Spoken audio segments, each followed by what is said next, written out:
Welcome back to Dragon Age The Veilguard. We just finished the intro of the game. Solus is now locked in the Fade prison. Two elven gods that were belated a millennial ago have been freed, and we are now tasked to stop them. Rook, uh, you know, Rook's probably feeling a little bit responsible for Harding's face, and Varric is sleeping. He apparently survived the talk with Solus. So now we're gonna go check out this lighthouse and see what this is all about.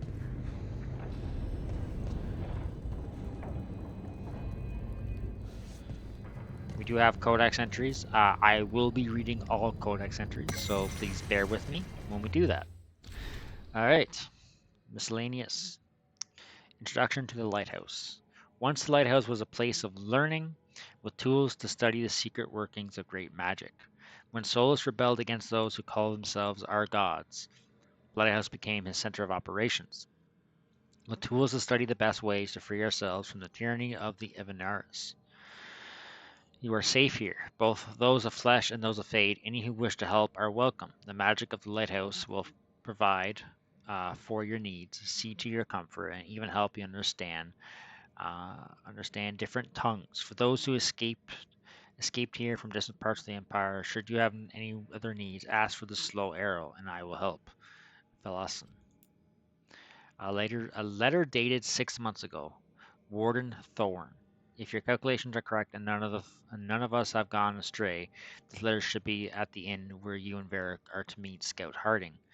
As with Varric, we've worked with her before. She's a good scout and a good shot. We think you'll like her. Please tell her we say hello. Anyway, to the point. It's probably best you've gone to work with Varric a while. You've gone to work with Varric for a while. Our superiors and the wardens can't deny that the village is safe and the darkspawn stopped, but they are still not especially pleased with you, or your methods, or the people who helped with your plan. Evka and I have been given a somewhat remote assignment that no one else wanted, but we are no strangers to that. We've enclosed a list of addresses where you are most likely to reach us for the next few months, should you need. Finally, do not feel you are in exile. We know something of what Varric is after. When the world needs protection from malevolent forces, that's what Grey Wardens do. You're in the right place. Be vigilant and stay safe. Your friend, Antoine and Evka.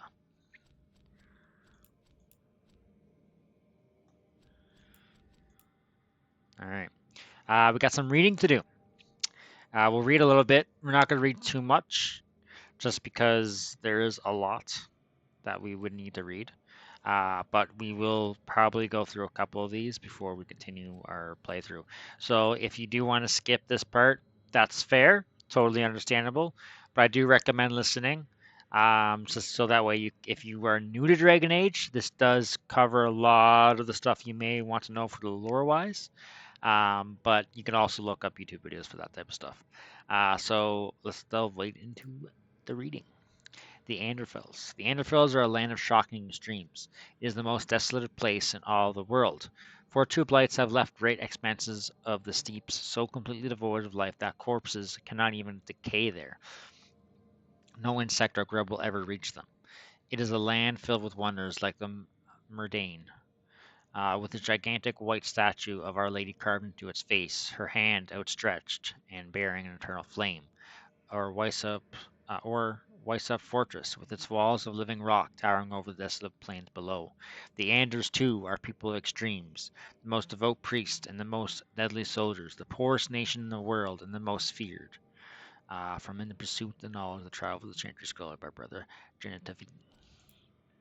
Andraste, bride of the Maker. There was once a tiny fishing village on the waking sea that was set upon by the Treventer Imperium, which enslaved the villagers to be sold in the markets of Minrathus, leaving behind only the old and the infirm.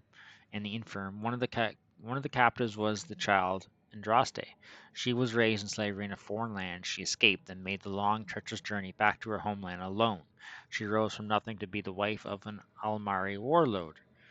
Each day she sang to the gods, asking them to help her people, who remained slaves in Treventer. The false gods of the mountains and the winds did not answer her, but the true God did. The Maker spoke. He showed her all the ways, works of his hand, the Fade, the world, and all the creatures therein. He showed her how men had forgotten him, lavished devotion upon mute idols and demons, and how he had left them to their fate.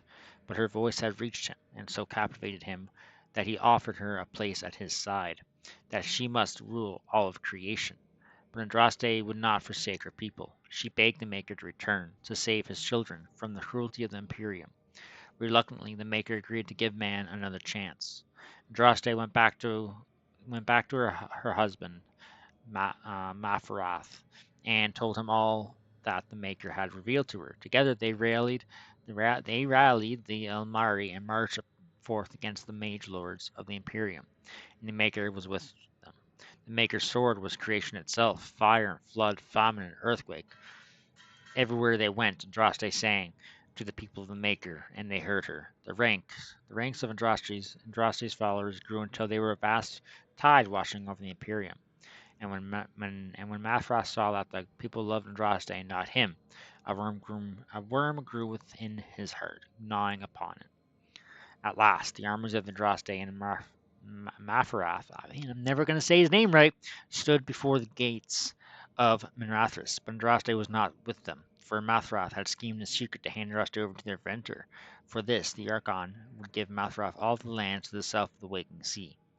And so, before all the armies of the Almari and of Treventer, Andraste was tied to a stake and burned while her earthly husband turned his armies aside and did nothing.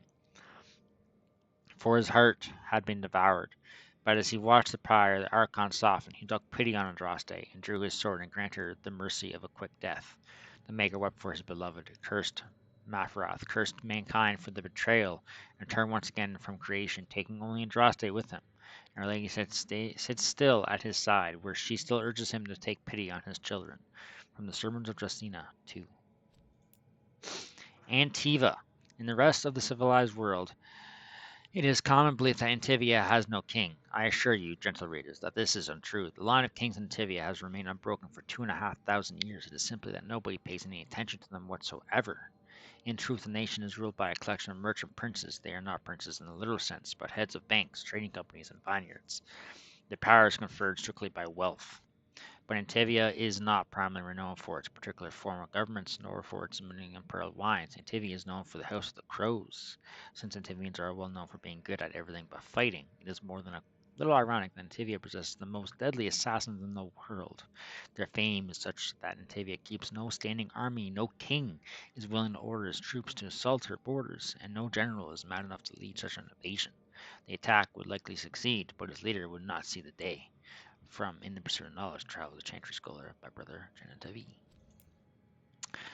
Arlthan, Part 1. Before the ages were named or numbered, our people were glorious and eternal and never changing. Like the rest, like the great oak tree, they were constant in their traditions, strong in their roots, and ever reaching for the sky. They felt no need to rush when life was endless. They worshipped their god for months at a time. Decisions came after decades of debate, and instruction could last for years. From time to time, our ancestors would drift into century-long slumber, but this was not death, for we know they wandered the fade in dreams. In those ages, our people called all the lands Elvenheim, which in the old language means place of our people, and at the center of the world stood the great city of Arlthan, a place of knowledge and debate, where the best of the ancient elves would go to trade knowledge, greet old friends, and settle disputes that had gone on for millennia. But while our ancestors were caught up in the forever cycle of ages drifting through life at what we today would consider an intolerable pace, the world outside the lush forest and ancient trees were changing. The humans first arrived from a powerful lawn to the north, called Shemlan, or Quicklings by the ancients. The humans were pitiful creatures whose lives blinked by in an instant. When they first met the elves, the humans were brash and warlike, quick to anger and quick to fight, with no patience for the unhurried pace of elven diplomacy. But the humans brought worse things than war with them. Our ancestors proved susceptible, you can figure that one out, to human diseases. And for the first time in history, elves died of natural causes. What's more, those elves who spent time bartering and negotiating with humans found themselves aging, tainted by the humans' brash and impatient lives. Many believe that the ancient gods had judged them unworthy of their long lives and cast them down among the quicklings. Our ancestors came to look upon the humans as parasites, which I understand is similar to the way the humans see our people in the cities. The ancient elves immediately moved to close Elvenheim off from the humans for the fear that this quickening effect would crumble the civilization. From the fall of Earth, as told by Grishal, keeper of the Ralifarian clan of the Elvish Lives. Now, I'm never going to say any of this right, by the way.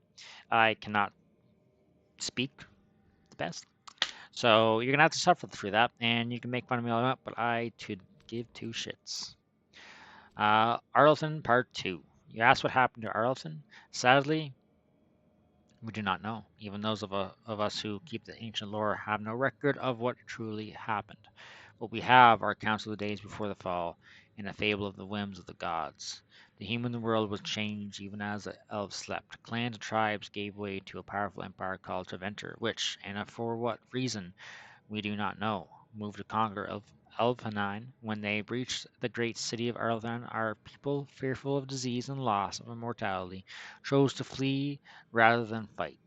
With magic, demons, and even dragons at the behest, the Treventer Imperium marched easily through Arlthan, destroying homes and galleries and amphitheaters that had stood for ages. Our people were corralled as slaves, and humans contact quickened their veins until every captured elf turned mortal. The elves called to their ancient gods, but there was no answer. As to why the gods didn't answer, our people left only a legend. They say that Fen'Harel, the Dreadwolf and Lord of the Tricksters, approached the ancient gods of the good and evil and proposed a truce. The gods of good would remove themselves to heaven, and the lords of evil would exile themselves to the abyss. Neither group ever again to enter the other lands. But the gods did not know that Fen'Harel had planned to betray them. And by the time they realized the Dreadwolf's treachery, they were sealed in their respective realms, never again to interact with the immortal world.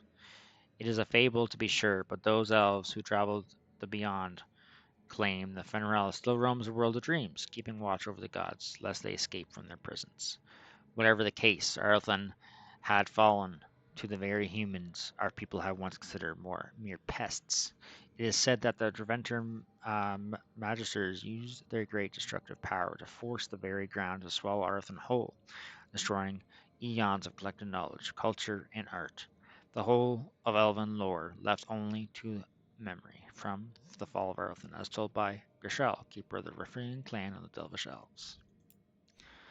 Beyond the Veil, Spirits and Demons. It is challenging enough for the casual observer to tell the difference between the fade and the creature that lives within it, let alone between one type of spirit and another. In truth, there is a little that distinguishes them, even for the most astute mages, since spirits are not physical entities, and are therefore not restricted to recognizable forms, or even have a form at all. One can never tell for certain what is alive and what is merely part of the scenery. It is therefore advisable for the experienced researcher to read all objects he encounters. Typically, we misuse the term spirit to refer only to the benign, or at least less malevolent creatures of the Fade, but in truth, all the denizens of the realm beyond the veil are spirits. As the chant of light notes, everything within the Fade is a mimicry of our world, a poor imitation, for the spirits do not remotely understand what they are copying. It is no surprise that much of the Fade appears like a manuscript translated from Drenter into Orlison and back again by drunken initiates. In general, spirits are not complex, or rather, they are not complex as we understand such things. Each one seizes upon a single facet of human experience rage, hunger, compassion, hope, etc. This one idea becomes their identity. We classify as demons those spirits who choose to identify themselves with darker human emotions and ideas. The most common and weakest form of demon one encounters in the Fade is the rage demon. They are much like perpetually boiling kettles, for they exist only to vent hatred, but rarely have an object to hate. Somewhat above these are the hunger demons, who do little but eat or attempt to eat everything they encounter, including other demons. This is really successful. Then there are the sloth demons. Those are the first intelligent creatures one typically finds in the Fade. They are dangerous only on those rare occasions that they can be induced to get up and do harm. Desire demons are more clever and far more powerful, using all forms of bribery to introduce mortals into their realm. Wealth, love, vengeance, whatever lies closest to your heart. The most powerful demons yet encountered are the pride demons, perhaps because they, among all their kind, most resemble men. From Beyond the Veil, Spirits and Demons by Enchanter Midrummel. Alright, we'll do these next two, and then we're going to hop back into the game here. The Crows and Queen Madrigal. The first crow refuses to speak, even when we put hot coals to the soles of his feet and peel the skin off his face and hands with his paring knife. He opted instead to chew through his own tongue and to choke death on the blood. The second captive repeated what we already knew. Queen Madrigal went on a hunt and did not appear for the evening's festivities. Her body was later found with 4 steel swords through the chest. I asked what he knew about one of the 4 swords being a replica of Hesarani's sword.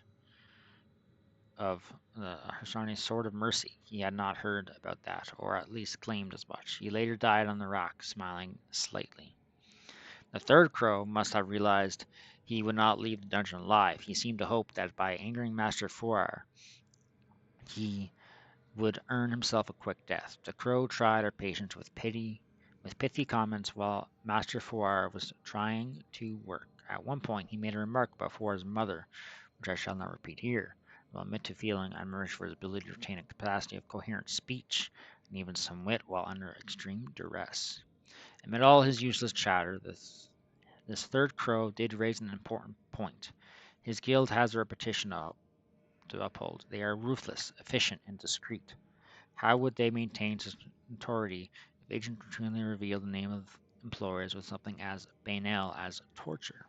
This gave me a pause. I called for a halt to the session. After some thought, I stabbed the man through the heart and set the 4th and 5th crow captives free. There is a confession to be extracted. It will not be done with pain. I recommend we abandon this course of action. Report by Captain Astrid, tasked with investigating the assassination of Queen Madrigal of Antivia. The Dalish Elves. I took the road from North Val Royal toward Navarra with a merchant caravan. A scant 2 days passed the Orison border. We were besetted by bandits. They struck without warning from the cover of the trees, hammering our wagons with arrows, killing most of our other caravans and guard instantly. The few who survived the arrow storm drew their blades and charged into the trees after attackers. We heard screams muffled by the forest, and then nothing more of those men. After a long silence, the bandits appeared, elves covered in tattoos and dressed in hides.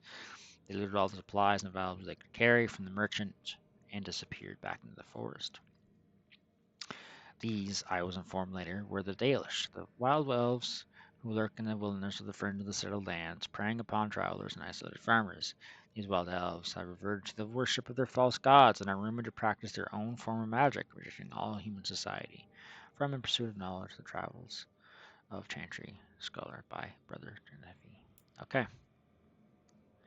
We're going to leave that there. Don't worry. There's still lots to read.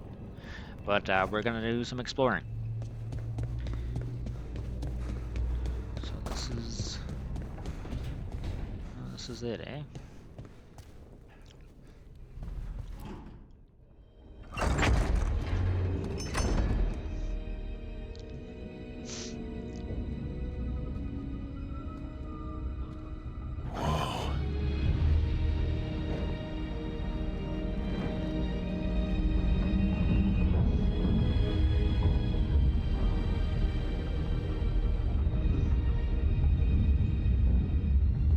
Look who's with us.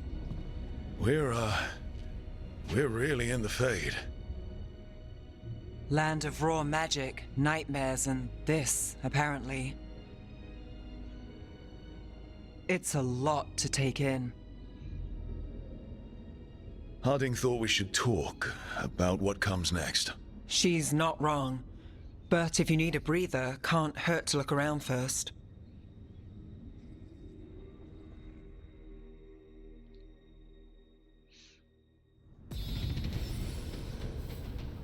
Alright, we have a level up! Alright, so let's see what we have going here. So we have weapons, survival, and abilities with a Slayer specialization, a Reaper specialization, or a Champion specialization.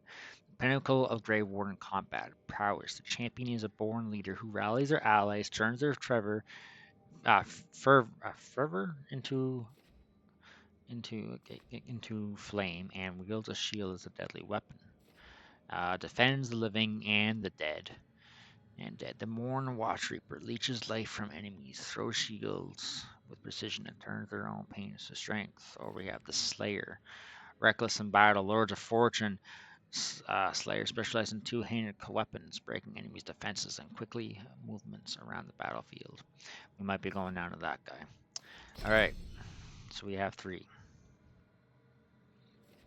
We already have that. Okay, so space, then that, or use your speed to unleash powerful attack. Okay.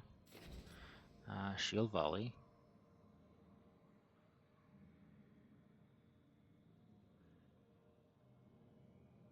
Striking a shield toss with a shield attack volleys the shield back at enemies up to 3 times. Ooh. And then counter blow. Alright, we want that. That's key. Now, we're to make it down here. We get the Fury of the Forge, where you make a fire attack. Or we go up here, and supplies overwhelm.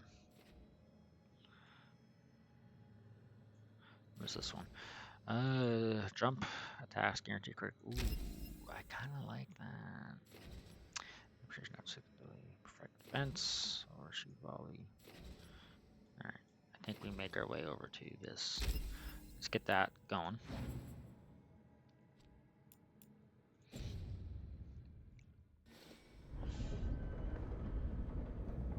All right, we will explore the rest of this at a later date.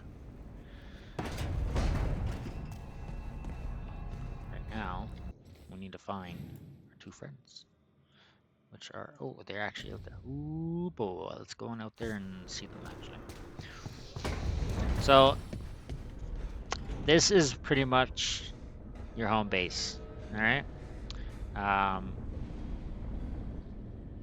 You can probably guess these other entries that are blocked off right now. They'll come available when we get the new characters, new teammates.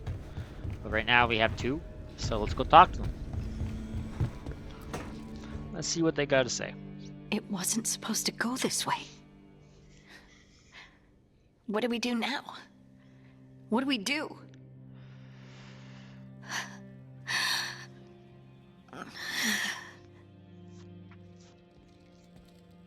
Harding, Oh, hey, Rook. How's it going? I should be asking you that. I got you hurt. This is a dangerous job. Everyone knew that signing on. There's so much to do. We have to keep going. You don't slow down for much, do you? You sound just like Varric. And I always said, well, someone's got to keep you on your toes, old man. So, that's what I'm here to do. That's what I have to do. We need to get back to the ritual site, don't we? Let's stop worrying about me and go do that. Come get me when you're ready to go.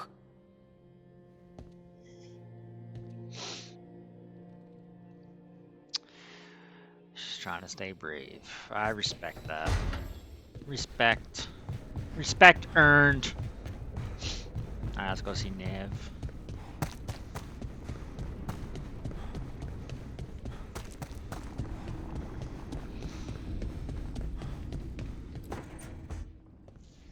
Wisps. Figures are in the fate, but I swear they're following me. You alright? Strange place you've fallen into, but I'll work with it. You know me. Do I? I know Varric wanted you for the job. You know the same about me. It's a start.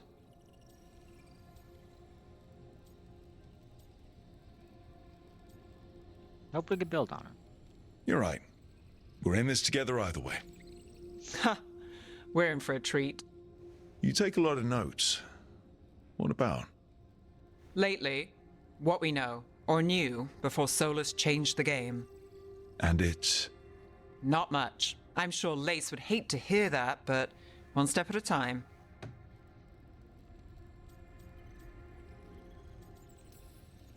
We'll figure this out. I'm sure of it. Really? Do you know something I don't? No, we just... Well, we have to, right? Yeah, that's the job.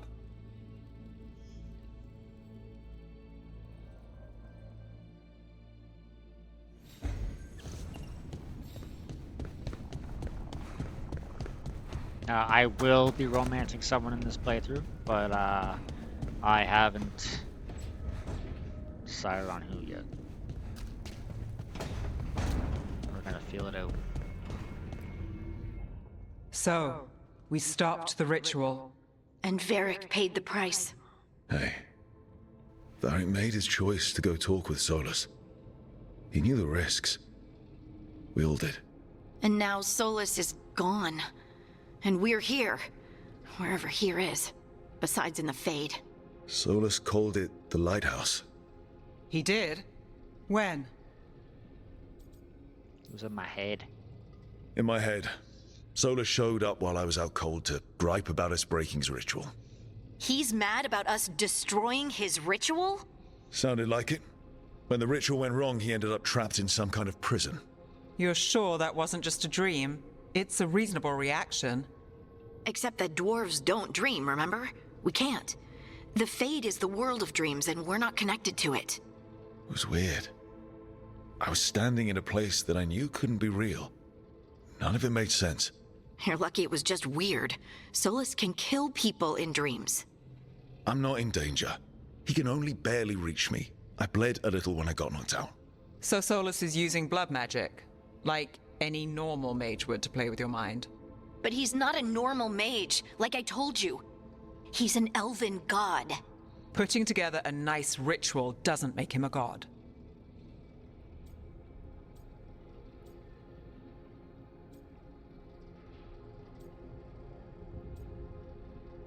Alright, now I'm more quibbling over. I don't care about the philosophy. In terms of his power against ours, he's a god. All right, well, we've stopped the ritual and there doesn't seem to be an immediate danger. For now.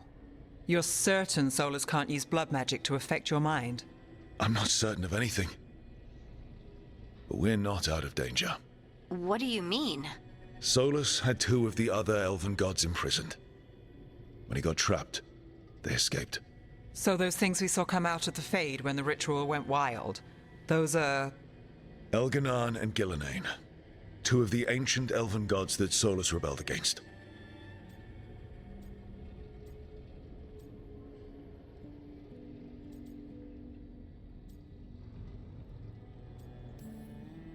They're our next target.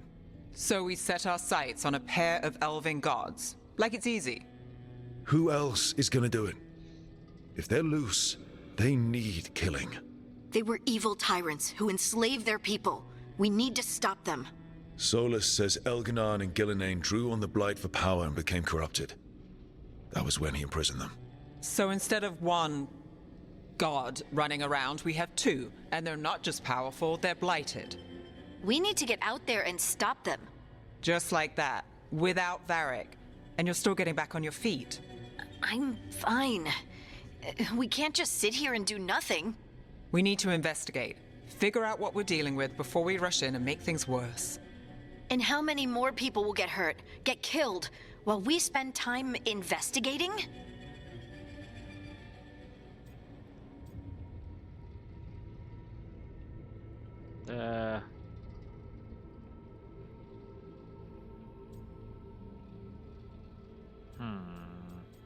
I mean, Nev, you got a point. We need to do investigations. Harding, you can't go ahead and though. If Elganan and Gillenane are worse than Solus, we can't go in blind.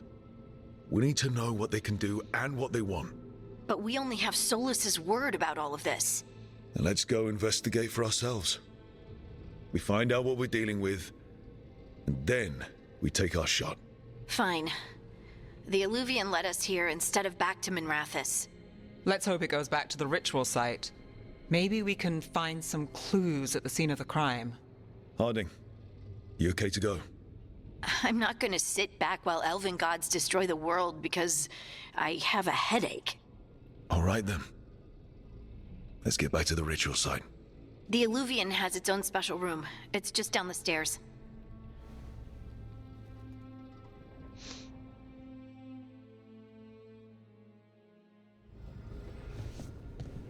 Alright, let's head on downstairs, shall we?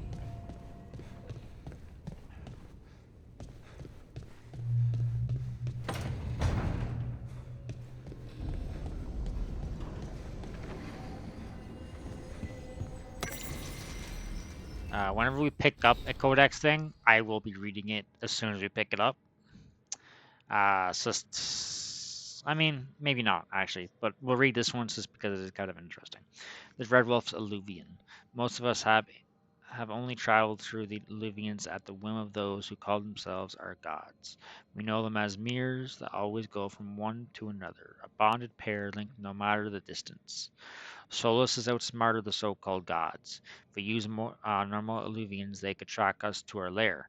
Solus has improved upon June's work by creating a mirror whose singing stone can change its tune to take us to any Illuvian, not just its bonded partner. Thus, we can travel wherever this rebellion needs us, with no fear of pursuit. Travel is as safe as a normal Illuvian. If you have questions, ask for the slow arrow, and I will guide you. Philoson. We'll read them if we pick them up, and then we'll do some reading in the beginning of each episode when we do start back, to then, you know, kind of bring all the codex back up to date. But we are going to leave it off here. I hope you guys did enjoy. I know this one was a bit of a slower episode.